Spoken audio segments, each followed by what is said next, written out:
നമസ്കാരം, മലയാളി വാർത്ത ഇൻസൈഡിലേക്ക് സ്വാഗതം. ഹോർമോസ് കടലിടുക്കിൽ ഇന്ത്യൻ പതാകയേന്തിയ 2 കപ്പലുകൾക്ക് നേരെ വെടിവെപ്പുണ്ടായതായി റിപ്പോർട്ട്. ആർക്കും പരിക്കേറ്റിട്ടില്ല. കപ്പലുകൾക്ക് കേടുപാടുകൾ സംഭവിച്ചിട്ടില്ല.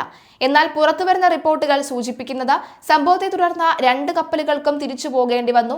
കപ്പലുകളിൽ ഒന്ന് വലുതും ദീർഘദൂര ക്രൂഡ് കൈമാറ്റങ്ങൾക്കായി രൂപകൽപ്പന ചെയ്തതുമായ VLCC ആണ്. അതേസമയം സംഭവത്തെ തുടർന്ന് ഇറാനിയൻ അംബാസിഡറെ വിളിച്ചു വരുത്തി ആശങ്ക അറിയിച്ചു. ഇന്ത്യയിലേക്കുള്ള കപ്പലുകളുടെ സുരക്ഷിതമായ ഗതാഗതത്തിന് ഇറാൻ നേരത്തെ സൗകര്യമൊരുക്കിയിരുന്നുവെന്നും ഓർമ്മിപ്പിച്ചു. ഇന്ത്യയുടെ ആശങ്ക ഇറാനിലെ അധികാരികളെ അറിയിക്കണമെന്നും കടലിടുക്ക് കടന്ന് ഇന്ത്യയിലേക്കുള്ള കപ്പലുകൾക്ക് സൗകര്യമൊരുക്കുന്നതിനുള്ള നടപടികൾ വേഗം പുനരാരംഭിക്കണമെന്നും അംബാസിഡറോട് ആവശ്യപ്പെട്ടതായി വിദേശകാര്യ മന്ത്രാലയം പ്രസ്താവനയിൽ പറയുന്നു. അതേസമയം ഹോർമോസ് കടലിടുക്ക് വീണ്ടും അടച്ചിരുന്നതായി ഇറാൻ പ്രഖ്യാപിച്ചിട്ടുണ്ട്. US നാവിക ഉപരോധം അവസാനിപ്പിക്കാത്തതിനാലാണ് നടപടിയെന്ന് IRGC വ്യക്തമാക്കി.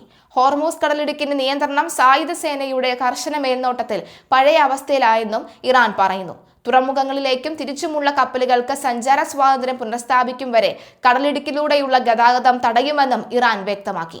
ഇതുമൂലം നിരവധി വാണിജ്യ കപ്പലുകൾ ഹോർമോസിലൂടെ കടന്നുപോകാനുള്ള ശ്രമങ്ങൾ ഉപേക്ഷിച്ചതായും റിപ്പോർട്ടുകളുണ്ട്. ലബനൻ വെടിനിർത്തലിന് പിന്നാലെ ഇന്നലെ വൈകിട്ടാണ് ഹോർമൂസ് തുറക്കുമെന്ന് ഇറാൻ പ്രഖ്യാപിച്ചത്. തുടർന്ന് വെള്ളിയാഴ്ച കടലിടുക്ക് വീണ്ടും തുറക്കാൻ തീരുമാനമെടുത്തതായും എന്നാൽ ആണവ പദ്ധതി അടക്കമുള്ള വിഷയങ്ങൾ ടെഹ്റാനുമായി ധാരണയിൽ എത്തുന്നതുവരെ ഉപരോധം തുടരുമെന്ന് US പ്രസിഡന്റ് ട്രംപ് പ്രതികരിച്ചു. കപ്പലുകൾ തടഞ്ഞതായി US സൈന്യവും അറിയിച്ചിട്ടുണ്ട്. ബുധനാഴ്ചയടക്കം കരാറിലെത്തിയില്ലെങ്കിൽ വീണ്ടും ഇറാനെ ആക്രമിക്കുമെന്ന് ട്രംപിന്റെ മുന്നറിയിപ്പുണ്ട്. ഹോർമോസ് കടലിടുക്ക് വീണ്ടും ഇറാൻ അടച്ചതിന് പിന്നാലെ അമേരിക്കയെ ബ്ലാക്ക്മെയിൽ ചെയ്യാൻ ഇറാനാവില്ല എന്ന് US പ്രസിഡന്റ് ട്രംപ് പറഞ്ഞു. ശനിയാഴ്ച ചോദ്യോത്തര വേളയിലാണ് അദ്ദേഹം ഈ പ്രതിസന്ധിയെക്കുറിച്ച് സംസാരിച്ചത്. ഹോർമോസ് കടലിടുക്ക് തുറക്കുന്നതും അടയ്ക്കുന്നതും സംബന്ധിച്ച പ്രശ്നങ്ങളും എണ്ണ സമ്പന്നമായ ഈ മേഖലയിലേക്ക് പ്രവേശിക്കുന്ന കപ്പലുകൾക്ക് നേരെയുള്ള ഭീഷണികളും നിലനിൽക്കുന്നുണ്ടെങ്കിലും അമേരിക്കയും ഇറാനും തമ്മിലുള്ള ചർച്ചകൾ വളരെ നന്നായി നടക്കുന്നുണ്ടെന്ന് ട്രംപ് വെളിപ്പെടുത്തി. അവർ വർഷങ്ങളായി ചെയ്യുന്നതുപോലെ വീണ്ടും കടലിടുക്ക് അടച്ചുപൂട്ടാൻ ആഗ്രഹിക്കുന്നു. എന്നാൽ ഞങ്ങളെ ബ്ലാക്ക്മെയിൽ ചെയ്യാൻ അവർക്ക് കഴിയില്ല, ട്രംപ് പറഞ്ഞു. ഇന്നത്തെ ദിവസത്തിനകം നമുക്ക് കൂടുതൽ വിവരങ്ങൾ ലഭിക്കും. ഞങ്ങൾ അവരോട് സംസാരിച്ചു കൊണ്ടിരിക്കുകയാണ്.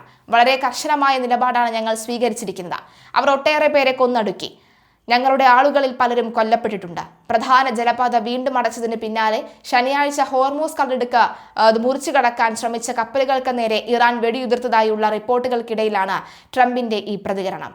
ഇടുങ്ങിയ ഈ ജലപാതയിലൂടെ കടന്നുപോകാൻ ശ്രമിക്കുന്നതിനിടെ 2 ഇന്ത്യൻ ചരക്ക് കപ്പലുകൾക്ക് നേരെ വെടിയേറ്റതായി 3 ഷിപ്പിംഗ് സുരക്ഷാ വൃത്തങ്ങളെ ഉദ്ധരിച്ച് റോയിറ്റേഴ്സ് റിപ്പോർട്ട് ചെയ്തു. നാശനഷ്ടങ്ങളുടെ വ്യാപ്തി എത്രത്തോളമാണ് എന്ന് വ്യക്തമല്ല.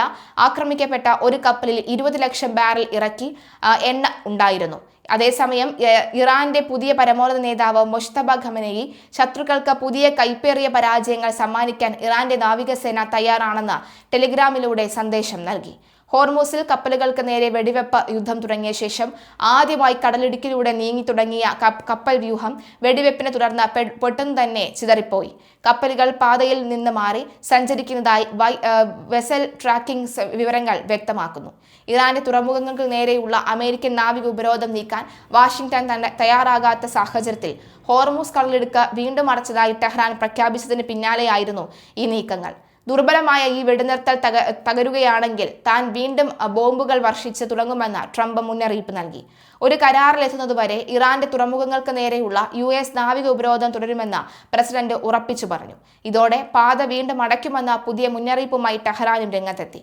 വെടിനിർത്തൽ നീണ്ടുപോകുമോ എന്ന കാര്യത്തിൽ താൻ ഇപ്പോഴും ആലോചിക്കുകയാണ് എന്നും ചർച്ചകൾ പരാജയപ്പെട്ടാൽ സൈനിക നടപടി ഉണ്ടാകുമെന്നും ശനിയാഴ്ച ട്രംപ് വ്യക്തമാക്കിയിട്ടുണ്ട്.